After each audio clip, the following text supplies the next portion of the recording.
أعوذ بالله من الشيطان الرجيم من همزه ونفخه ونفثه بسم الله الرحمن الرحیم۔ سورۃ العنکبوت پارہ نمبر 20، سورت کا رکوع نمبر 3۔ والذین کفروا بآیات اللہ ولقائہ اولئک یئسوا من رحمتی وَأُولَئِكَ لَهُمْ عَذَابٌ عَلِيمٌ۔ فَمَا كَانَ جَوَابَ قَوْمِهِ إِلَّا أَن قَالُوا اقْتُلُوهُ أَوْ حَرِّقُوهُ فَأَنْجَاهُ اللَّهُ مِنَ النَّارِ إِنَّ فِي ذَلِكَ لَآيَاتٍ لِقَوْمٍ يُؤْمِنُونَ۔ وَقَالَ إِنَّمَا اتَّخَذْتُم مِّن دُونِ اللَّهِ أَوْثَانًا مَّوَدَّةَ بَيْنِكُمْ فِي الْحَيَاةِ الدُّنْيَا ثُمَّ يَوْمَ الْقِيَامَةِ يَكْفُرُ بَعْضُكُم بِبَعْضٍ وَيَلْعَنُ بَعْضُكُم بَعْضًا وَمَأْوَاكُمُ النَّارُ وَمَا لَكُم مِّن نَّاصِرِينَ۔ فَآمَنَ لَهُ لُوطٌ وَقَالَ إِنِّي مُهَاجِرٌ إِلَى رَبِّي إِنَّهُ هُوَ الْعَزِيزُ الْحَكِيمُ۔ وَوَهَبْنَا لَهُ إِسْحَاقَ وَيَعْقُوبَ وَجَعَلْنَا فِي ذُرِّيَّتِهِ النُّبُوَّةَ وَالْكِتَابَ وَآتَيْنَاهُ أَجْرَهُ فِي الدُّنْيَا وَإِنَّهُ فِي الْآخِرَةِ لَمِنَ الصَّالِحِينَ۔ وَلُوطًا إِذْ قَالَ لِقَوْمِهِ إِنَّكُمْ لَتَأْتُونَ الْفَاحِشَةَ مَا سَبَقَكُم بِهَا مِنْ أَحَدٍ مِّنَ الْعَالَمِينَ۔ أَإِنَّكُمْ لَتَأْتُونَ الرِّجَالَ وَتَقْطَعُونَ السَّبِيلَ وَتَأْتُونَ فِي نَادِيكُمُ الْمُنكَرَ فَمَا كَانَ جَوَابَ قَوْمِهِ إِلَّا أَن قَالُوا ائْتِنَا بِعَذَابِ اللَّهِ إِن كُنتَ مِنَ الصَّادِقِينَ۔ قَالَ رَبِّ انصُرْنِي عَلَى الْقَوْمِ الْمُفْسِدِينَ۔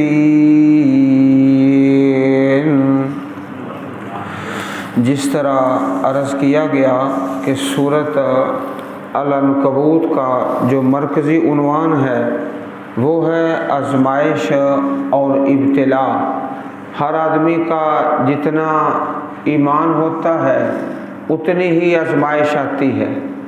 جس کا ایمان زیادہ ہے اس کی آزمائشیں بھی زیادہ ہیں، اور سب سے زیادہ تکلیفیں اللہ تعالیٰ کے نبیوں کو آتی ہیں۔ آپ پڑھتے ہیں قرآن پاک میں کہ اللہ کے کچھ نبیوں کو جیل میں ڈال دیا گیا، اور اللہ تعالیٰ کے کچھ نبیوں کو آگ میں ڈال دیا گیا، اور بہت سارے ایسے اللہ کے نبی ہیں جن کو گھروں سے نکال دیا گیا، اور خود نبی اکرم صلی اللہ علیہ وسلم پر اپنی زندگی مبارک میں 17 مرتبہ قاتلانہ حملہ ہوا ہے۔ 17 مرتبہ اللہ تعالیٰ نے آپ کی حفاظت فرمائی ہے۔ تو اس سورہ مبارک کے پہلے رکوع سے لے کر یہی مرکزی عنوان چل رہا ہے، آزمائش، ابتلا اور امتحان۔ جس کا ایمان تھوڑا ہے اس کی آزمائش بھی تھوڑی ہے، ایمان زیادہ ہے تو آزمائش بھی بڑی ہے۔ والذین کفروا بآیات اللہ، اور وہ لوگ جنہوں نے کفر کیا اللہ کی آیتوں کے ساتھ، ولقائہ، اور اس کی ملاقات کا ہی انکار کر دیا، اولئک یئسوا من رحمتی، وہ میری رحمت سے نا امید ہو چکے، وَأُولَئِكَ لَهُمْ عَذَابٌ عَلِيمٌ، اور یہی لوگ ہیں جن کے لیے دردناک عذاب ہے۔ عزیز بھائیو، ایک دنیا میں اللہ تعالیٰ کی رحمت اور فضل ہے، وہ سب کے لیے، مسلمان بھی کھا رہا ہے، کافر بھی کھا رہا ہے، نیک بھی کھا رہا ہے، بد بھی کھا رہا ہے، اور جو مطیع ہے، فرما بردار ہے، اور جو نافرمان ہے، سب اس سے فائدہ اٹھا رہے ہیں۔ یہ تو اللہ تعالیٰ کی دنیا میں رحمت ہے، آخرت میں صرف ایمان والوں کے لیے۔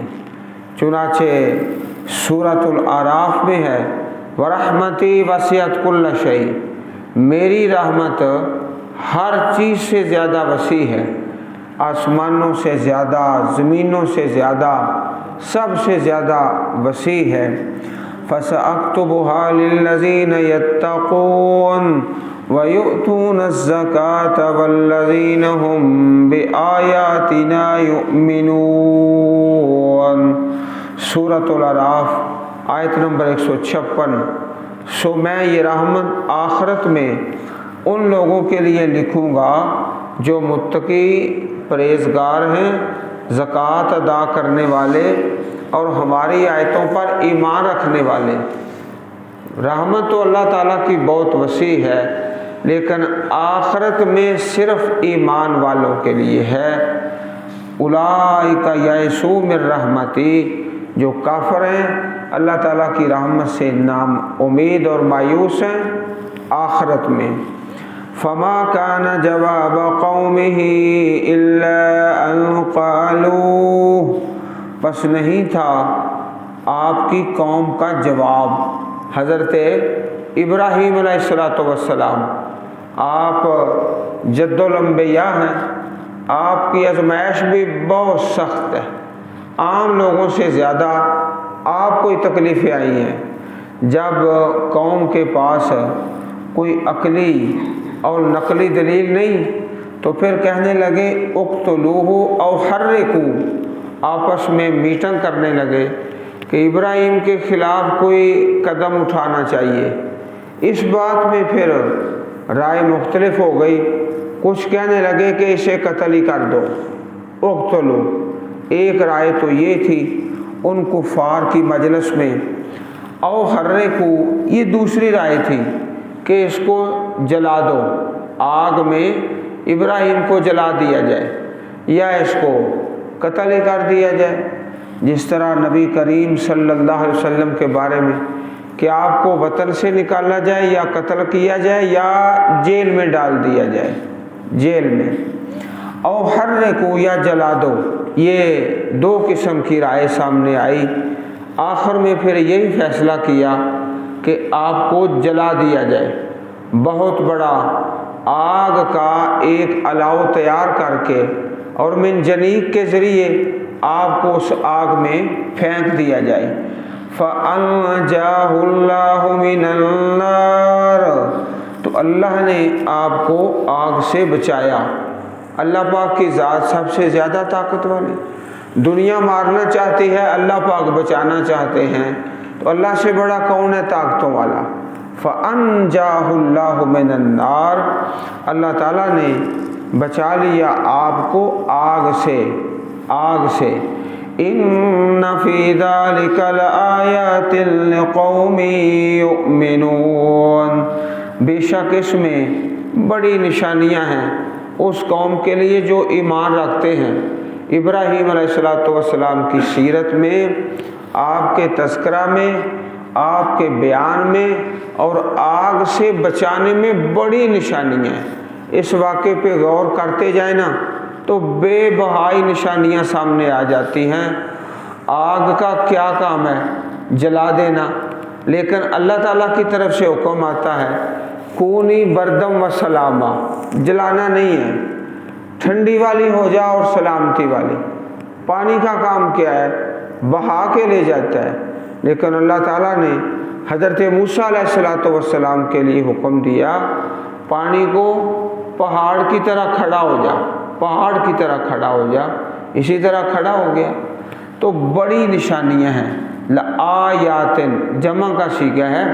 اس واقعے پہ غور کرتے جائیں تو بہت زیادہ اس کے اندر نشانیاں ہیں۔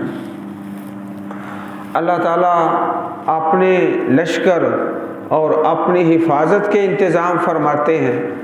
نبی کریم صلی اللہ علیہ وسلم کا چچا سردار ابو طالب، اس نے ایک شعر پڑھا۔ شعر یہ تھا، واللہ لن یصلوا الیک بجمعہم حتی اوسد فی التراب دفینا۔ میں جب تک زندہ ہوں، سردار ابو طالب، جب تک میں زندہ ہوں کوئی کافر آپ تک نہیں پہنچے گا، آپ کو نقصان نہیں پہنچائے گا۔ اب وہ ایمان نہیں لایا، لیکن اللہ جل شانہ کے اپنے لشکر ہیں۔ اللہ تعالیٰ کسی بھی طریقے سے اپنے بندوں کی حفاظت فرماتے ہیں اور ان کو ضائع نہیں ہونے دیتے، اپنی حفاظت میں لے آتے ہیں۔ نبی کریم صلی اللہ علیہ وسلم کی پیاری حدیث ہے کہ جب ابراہیم علیہ السلام کو آگ میں ڈالا گیا تو آپ نے ایک دعا پڑھی، بڑی خوبصورت دعا ہے، صحیح بخاری شریف میں، حسبی اللہ و نعم الوکیل، حسبی اللہ و نعم الوکیل۔ بعض لوگوں نے ایک غلط بات بنا رکھی ہے کہ ابراہیم علیہ السلام نے کوئی دعا نہیں کی، بلکہ یہ کہا کہ اللہ تعالیٰ میرے حال سے واقف ہی ہے۔ اس بات کا ثبوت کوئی نہیں۔ آپ نے دعا فرمائی، حسبی اللہ و نعم الوکیل، اللہ مجھے کافی ہے، اچھا کارساز ہے۔ صحیح البخاری کتاب التفسیر حدیث نمبر 4564۔ یہ دعا پڑھی تو کسی بھی مشکل حالت میں اس دعا میں بڑی برکت ہے۔ صحابہ کرام کا بھی یہ طریقہ تھا کہ جنگوں میں، غزوات میں جب بڑی مشکل آتی نا تو یہی دعا پڑھتے، حسبنا اللہ و نعم الوکیل۔ اور ایک حدیث ہے جامع ترمذی شریف میں، اماں جی عائشہ رضی اللہ تعالی عنہ سے نبی کریم سے سوال ہوا کہ قیامت کے دن بڑی مشکل کا وقت ہوگا، اس وقت پھر کیا پڑھیں؟ آپ نے فرمایا اس وقت بھی یہی پڑھنا ہے، حسبنا اللہ و نعم الوکیل۔ قیامت کے دن کی سختی میں بھی یہی دعا پڑھنی ہے۔ ابراہیم علیہ السلام بھی یہی دعا پڑھتے رہے۔ اللہ پاک نے بڑی نشانیوں کا انتظام فرمایا۔ اب اس کے بعد جو اگلا مرحلہ ہے کہ اس قوم کے ساتھ کیا بنا، جس طرح مختلف قوموں کے بارے پڑھا ہے کہ اللہ تعالیٰ کا عذاب آیا، پکڑ آئی، ہلاک ہو گئی، تو ابراہیم علیہ السلام کی جو قوم تھی جنہوں نے آپ کو جلانے کا پروگرام بنایا، اس قوم پر اللہ کا کیا عذاب آیا، نہیں آیا، پکڑے گئے نہیں، اس کا بیان قرآن و سنت میں نہیں ہے۔ واللہ عالم، اللہ ہی جانتا ہے پھر اس قوم کا کیا بنا۔ باوجود اتنی بڑی نشانی کے پھر ایمان لانے والے صرف حضرت لوط علیہ السلام۔ وقال انما اتخذتم من دون اللہ اوثانا، بڑی پیاری دلیل پیش کی ابراہیم علیہ السلام نے۔ کہا آپ نے انما اتخذتم، یقیناً تم نے پکڑا، من دون اللہ، اللہ کے علاوہ، اوثانا، اپنے بتوں کو، مودۃ بینکم فی الحیات الدنیا، دنیا کی زندگی میں آپس کی دوستی کی وجہ سے۔ اتنی بڑی نشانی دیکھ کر کہ اللہ تعالیٰ نے آگ سے بچا لیا ہے، تو ابراہیم علیہ السلام نے بڑا پھر پیارا ہی واضح فرمایا جو تم اللہ تعالیٰ کو نہیں مان رہے، بتوں کو نہیں چھوڑ رہے، یہ تمہارا آپس میں برادری کا تعصب ہے۔ دیکھو جی، برادری ہے، لوگ کیا کہیں گے، مودۃ بینکم، تمہاری دوستی، فی الحیات دنیا، دنیا کی زندگی میں لوگ کہیں گے اپنی پارٹی چھوڑ دی ہے، اپنا گروپ چھوڑ دیا ہے، اپنی برادری کو ترک کر دیا ہے، آخر ہمارا معاشرہ ہے، محلے دار ہیں، لوگ کیا کہیں گے؟ تو فرمایا ابراہیم علیہ السلام نے یہ جو تمہارا آپس میں تعصب ہے نا، اس وجہ سے تم اللہ کی توحید کو قبول نہیں کر رہے، مودت بینکم فی الحیات الدنیا، ورنہ دلیلیں تو تمہارے سامنے آ گئی ہیں۔ اس سے بڑی دلیل کیا ہے کہ رب کائنات نے مجھے آگ سے بچا لیا ہے۔ یہ بڑا اہم ترین مقام ہے قرآن کریم کا، اچھی طرح بھائیو غور فرما لو۔ مودت بینکم فی الحیات الدنیا، بہت مرتبہ ایسا ہوتا ہے انسان کو سمجھ آ جاتی ہے یہ حق ہے، لیکن حق کو قبول نہیں کرتا، اپنی برادری، اپنا قبیلہ، اپنی پارٹی، اپنے وہ تعلق جو دنیا کے ہیں وہ نہیں چھوڑتا۔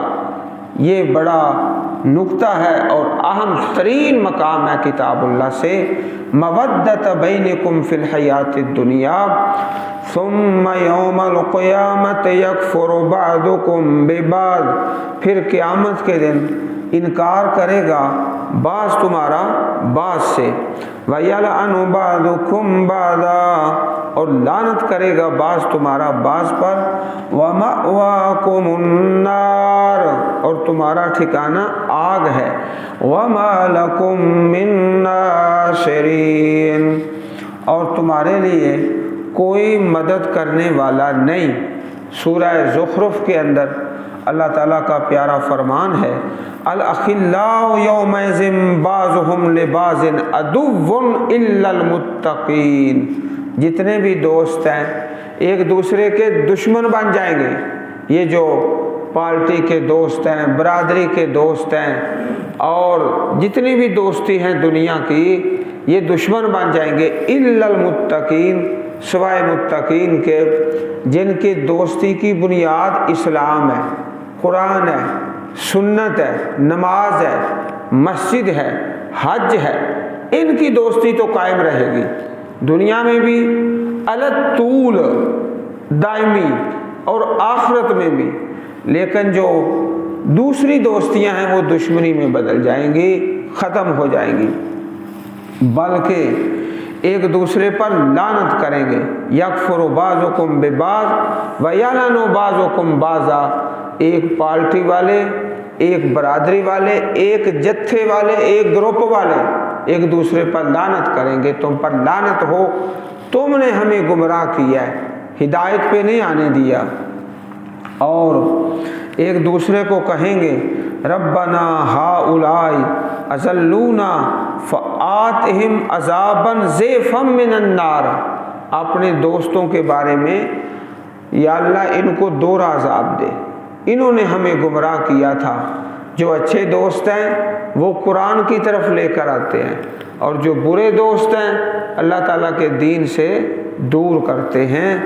اور دوستی جس کی بنیاد الحب فی اللہ والبغض فی اللہ دائمی ہوتی ہے، قائم رہتی ہے۔ دنیا کی دوستی وہ تھوڑے عرصے کے لیے، اس کے بعد دشمنی میں، دنیا میں بھی اور آخرت میں پکی دشمنی دائمی۔ وَمَا لَكُم مِّن نَاصِرِينَ، نہیں تمہارے لیے کوئی مدد کرنے والا۔ فَآمَنَ لَهُ لوط، پس ایمان لائے آپ کے لیے حضرت لوط علیہ السلام، صرف ایک آدمی ایمان لائے۔ اتنی بڑی آبادی اور شہر اور ملک اور اتنی بڑی نشانی آگ میں اللہ نے جو دکھائی، لیکن پھر بھی صرف ایک حضرت لوط علیہ السلام۔ اللہ تعالیٰ نے بعد میں آپ کو بھی نبی بنا دیا۔ بعض لوگ کہتے ہیں کہ جناب لوط علیہ السلام حضرت ابراہیم کے بھتیجے تھے یا بھانجے تھے، تو اس کی دلیل قرآن و سنت میں کوئی نہیں، یہ ایک بات ہے جو کہی جاتی ہے۔ وقال انی مہاجر الی ربی، اور فرمایا بے شک میں ہجرت کرنے والا ہوں اپنے رب کی طرف۔ ابراہیم علیہ السلام نے فرمایا اتنی بڑی نشانی دیکھ کر بھی نہیں قبول کرتے، چلو یہاں سے ہجرت کرتے ہیں۔ انہ هو العزیز الحکیم، بے شک وہ بڑا غالب ہے بڑی حکمت والا ہے۔ وَوَهَبْنَا لَهُ إِسْحَاقَ وَيَعْقُوبَ، اور عطا کیا ہم نے آپ کے لیے حضرت اسحاق اور جناب یعقوب، بیٹا اسحاق اور پوتا یعقوب اللہ نے عطا فرمایا۔ جب برادری ساتھ چھوڑ گئی ہے، رشتہ دار چھوڑ گئے ہیں، تو اللہ تعالیٰ نے ساتھی بھی دے دیے، اولاد بھی، بیٹا بھی، پوتا بھی، اور وہ بھی اللہ تعالیٰ کے نبی۔ یہ اللہ تعالیٰ کا ایک احسان تھا۔ دوسرا اس سے بھی بڑا، وَجَعَلْنَا فِي ذُرِّيَّتِهِ النُّبُوَّةَ وَالْكِتَابَ، اور ہم نے بنایا آپ کی اولاد میں نبوت اور کتاب۔ آپ کے بعد جتنے بھی اللہ کے نبی آئے یا آسمان سے کتابیں آپ کی اولاد میں آئیں۔ اللہ تعالیٰ نے آزمائشیں بڑی تو انعام بھی بڑا، بیٹا بھی، پوتا بھی، سارے اللہ کے نبی، آسمانی کتابیں، سارے رسول آپ کی اولاد میں۔ سبحان اللہ، کیسی اللہ پاک نے برکت ڈالی۔ وَالْكِتَابَ وَآتَيْنَاهُ أَجْرَهُ فِي الدُّنْيَا، اور ہم نے دیا آپ کو اجر دنیا میں بڑا ہی اجر ملا۔ چنانچہ یہودی کہتے ہیں ابراہیم ہمارے، عیسائی کہتے ہیں ابراہیم ہمارے، اور مسلمان ہم تو ہیں ابراہیمی اللہ کے فضل و کرم سے۔ جب تک نماز میں آپ کا نام نہیں اس وقت تک نماز ہی کوئی نہیں، درود شریف میں آپ کا نام نہیں تو درود پاک کوئی نہیں۔ کیسا اجر ہے یہ دنیا میں۔ وَإِنَّهُ فِي الْآخِرَةِ لَمِنَ الصَّالِحِينَ، اور بے شک آخرت میں صالحین سے۔ یہ بہت بڑا مرتبہ ہے اور رتبہ ہے۔ حضرت سلیمان علیہ السلام کی دعا، وَأَدْخِلْنِي بِرَحْمَتِكَ فِي عِبَادِكَ الصَّالِحِينَ، اے اللہ مجھے اپنی رحمت سے اپنے صالح بندوں میں شامل فرما دے۔ صالح بندوں میں شامل ہو جائے کوئی انسان تو بہت بڑی غنیمت ہے۔ جناب یوسف علیہ السلام، توفنی مسلمہ وَأَلْحِقْنِي بِالصَّالِحِينَ، یہی دعا حضرت ابوبکر صدیق رضی اللہ تعالیٰ عنہ پڑھتے جب دنیا سے جانے کا وقت آیا، جو یوسف علیہ السلام کی دعا ہے، توفنی مسلمہ وَأَلْحِقْنِي بِالصَّالِحِينَ۔ عزیز بھائیو، اس دعا کو حرز جان بنا لو، حرز جان، ایسے سمجھو جیسے ہمارے سامنے لکھی ہوئی ہے، ہم ہر وقت پڑھتے رہیں گے، توفنی مسلمہ وَأَلْحِقْنِي بِالصَّالِحِينَ۔ یا اللہ موت آئے تو اسلام کی حالت میں اور صالح لوگوں کا ساتھ نصیب فرما دے، بہت بڑی غنیمت والی بات ہے۔ اماں جی عائشہ رضی اللہ تعالی عنہا سے مروی حدیث ہے، فرمایا نبی کریم نے علیہ السلام کہ جب بھی کوئی نبی بیمار ہوتے ہیں آخری مرض، الا خیر بین الدنیا والآخرہ، اختیار مل جاتا ہے دنیا میں رہنے کے آخرت میں جانا ہے۔ بتاؤ، وَكَانَ فِي شَكْوَاهُ الَّذِي قُبِضَ فِيهِ، اور اماں جی عائشہ فرماتی ہیں نبی کریم علیہ السلام کے پاس جب یہ وقت آیا تو آپ نے آخرت کو ترجیح دی، اور یہ آیت آپ پڑھ رہے تھے، مَعَ الَّذِينَ أَنْعَمَ اللَّهُ عَلَيْهِمْ مِنَ النَّبِيِّينَ وَالصِّدِّيقِينَ وَالشُّهَدَاءِ وَالصَّالِحِينَ۔ یہ دعا آخری آیت کریمہ جو نبی کریم علیہ السلام نے تلاوت کی وہ یہ ہے، من النبیین والصدیقین والشہداء والصالحین۔ اس کے بعد آپ نے کوئی آیت کریمہ اپنی زبان مبارک سے تلاوت نہیں کی، آخری تلاوت ہے۔ صالحین کا ساتھ اللہ نصیب فرما دے۔ صحیح البخاری کتاب التفسیر حدیث نمبر 4586۔ وَلُوطًا إِذْ قَالَ لِقَوْمِهِ إِنَّكُمْ لَتَأْتُونَ الْفَاحِشَةَ، اور لوط علیہ السلام کو بھیجا جب انہوں نے کہا اپنی قوم سے، اِنَّكُمْ بے شک تم لَتَأْتُونَ الْفَاحِشَةَ تم آتے ہو بے حیائی کو، بڑی بے حیا قوم ہے۔ لوگ کہتے ہیں مہنگائی زیادہ ہے، آپ اکثر سنتے ہی رہتے ہیں۔ عزیز بھائیوں، مہنگائی کے مقابلے میں شرک اور بے حیائی بہت زیادہ ہے۔ مہنگائی کا اتنا تناسب نہیں ہے، سمجھو کہ مہنگائی 1 2 3 4 کی نسبت سے بڑھتی ہے تو شرک اور بے حیائی 1 10 20 30 40 کی نسبت سے بڑھ رہے ہیں۔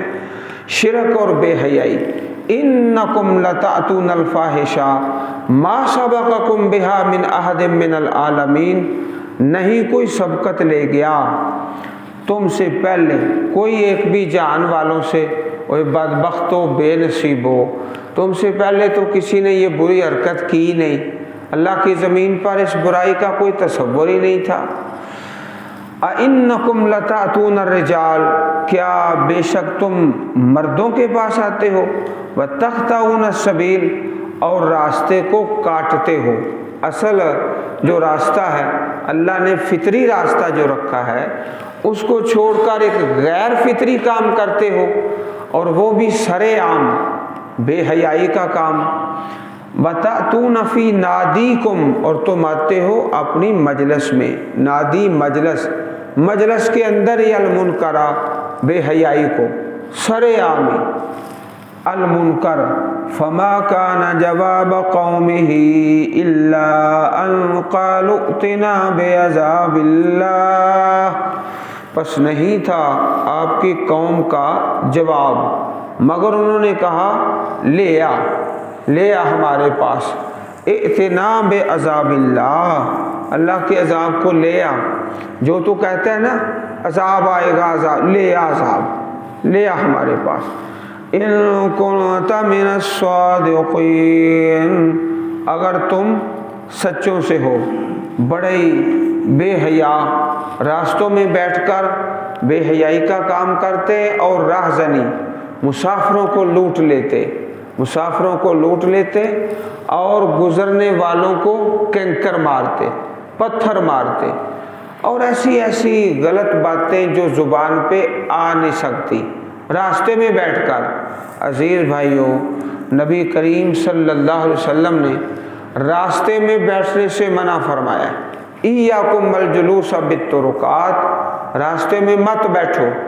ایک آدمی سیاسی جلسہ کرتا ہے تو وہ راستے میں شروع کر دیتا ہے، کوئی مذہبی جلسہ ہے تو وہ راستے میں شروع کر دیتا ہے، کسی کا مرنا ہو گیا ہے سب سے پہلے گلی بند کرتا ہے، کسی کی شادی ہے گلی بند ہے۔ بھئی کس نے تمہیں اجازت دی ہے؟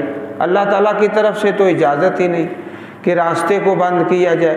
ایاکم الجلوس بالطرقات، مذہب کے نام پر، سیاست کے نام پر، شادی غمی کے نام پر راستے کو بند کرنا اللہ تعالیٰ کے دین میں نہیں، شریعت میں نہیں، بلکہ راستہ ہے گزرنے کے لیے، اور اللہ تعالیٰ کی نعمت ہے۔ اگر راستہ ہی نہ ہو تو دنیا کا نظام کیسے چلے؟ اللہ تعالیٰ نے جہاں پر اپنی اور نعمتوں کا تذکرہ فرمایا ہے وہاں اس نعمت کا، هو الذی جعل لکم الارض ذلولا، اللہ نے تمہارے لیے زمین کو مسخر کیا، راستے بنائے ہیں، آسانی فرما دی ہے۔